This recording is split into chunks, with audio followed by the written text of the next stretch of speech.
Hello, it's YogVoyage.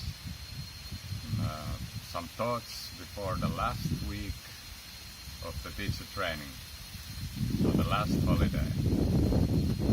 And yeah, time's been flying. The last week wasn't that easy though.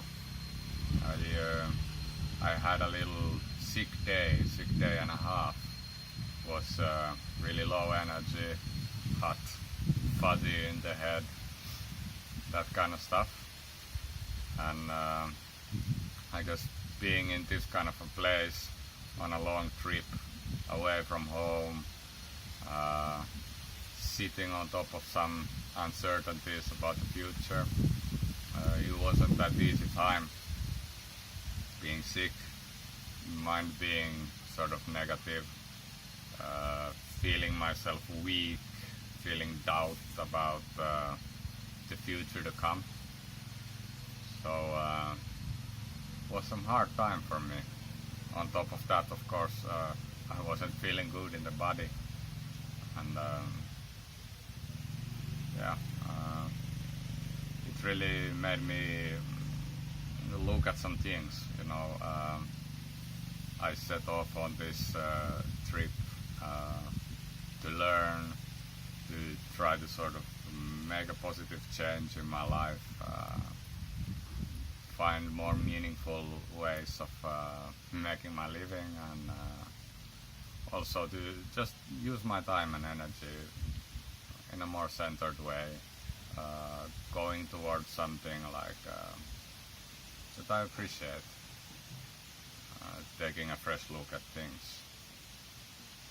So yeah, all of that is good and beautiful.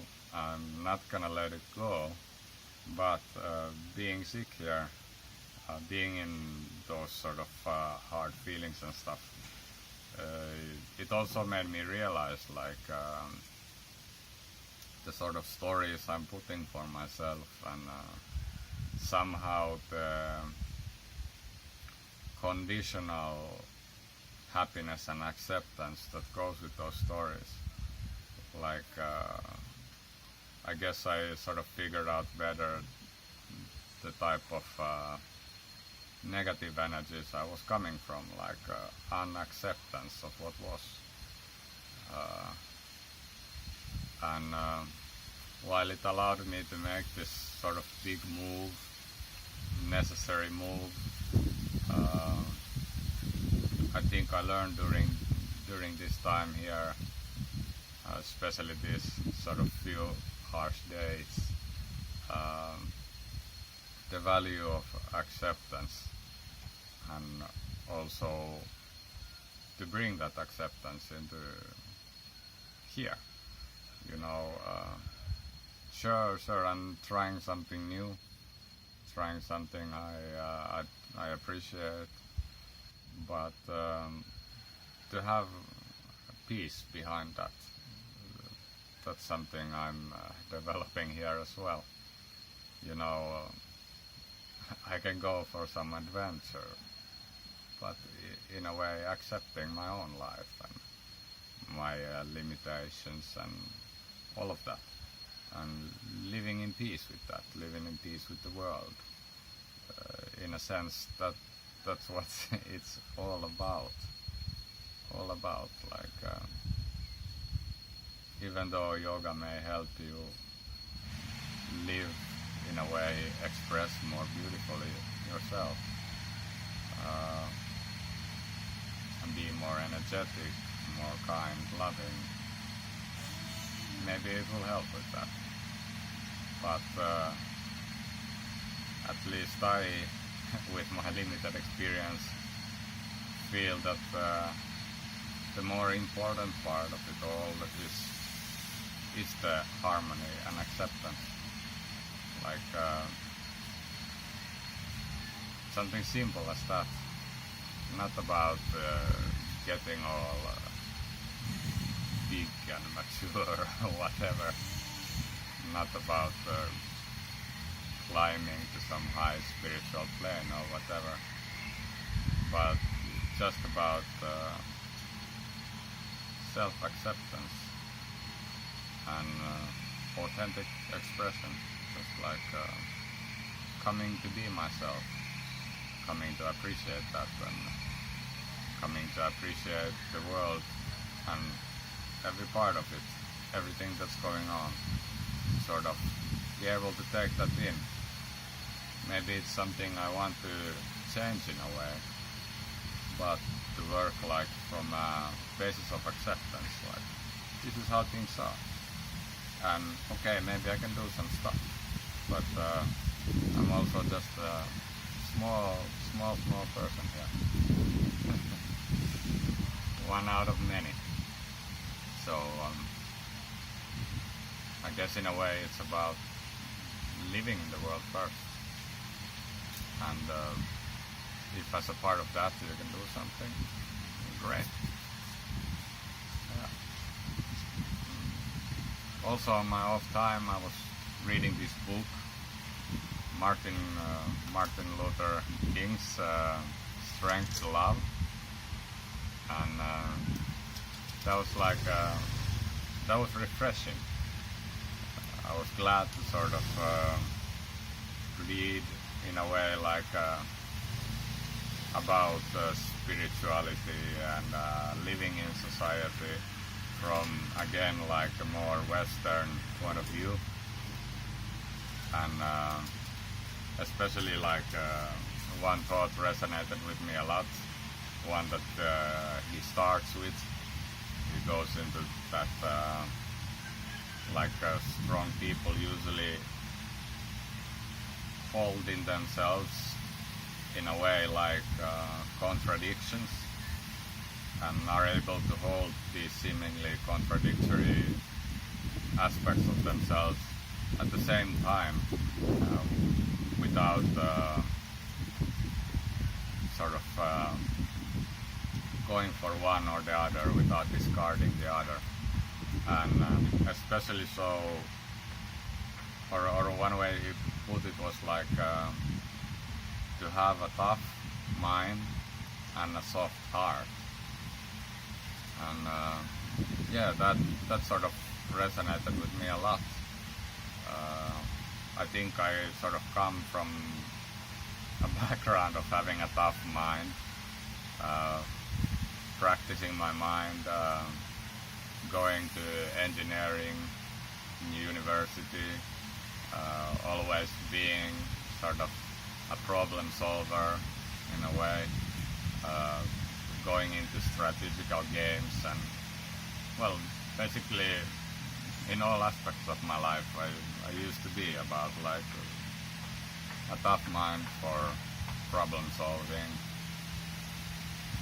and looking at things with truth in mind, and trying to find clarity and understanding of things. So I came from there and ran into a burnout, and also started looking like at life, like what am I doing here? And I guess this could be the point. You could say it's about finding the soft heart, like a heartful way of living. But at the same time, because of my negative experiences, I sort of put aside the tough mind in a way. Sort of for a while lost appreciation for it. Maybe it was also necessary to sort of really go into developing new aspects of myself. But reading this book, and after having been on this trip and I guess on a journey for a few years, opening the heart, still flowing with that, I guess I'm coming to a point where I want to re-embrace the tough mind and sort of find that harmony, have them both, have these like very different aspects of myself at the same time, working for me, living through life one not trying to dominate the other, and not being sort of against either side, not favoring, having them both in a full expression. So yeah, that felt like important realizations for me, and perhaps like another shift I'm moving into. But yeah, it's been an interesting week. Not an easy one, but an interesting one. And yeah, the last week as well. Last week, then I'll head off to Chiang Mai. That's the next thing. I want to go to Chiang Mai, practice 1 month of Thai massage. Then I'm ready to come back to Finland, back to my country, which I love. The lovely people I know there, all of that, to my life, to building again, sort of stability, perhaps, probably. And yeah, 1 more month I wish to spend here, learn a new skill. Hopefully I can really get into that, share that, as well as share the yoga. Have one more adventure here in the east. And I got my ticket back to Finland as well. I'm happy about that too. Like, now I sort of have the structure, I have the clarity for the rest of my days here. Even though it wasn't bothering me too much, it was at the background anyway, like a bit of like uncertainty. I guess it always taxes to a degree. Less and less along the way, but yeah, it's also nice to get like closure on some things. Yeah. Guess that's it for this week. Next week, I think I won't be doing a vlog, because after the holiday we have 1 more day of the course, and the next speak I want to do is maybe like looking back at the yoga training as a whole. So let's see when I get back, but yeah, thanks for listening. Be well.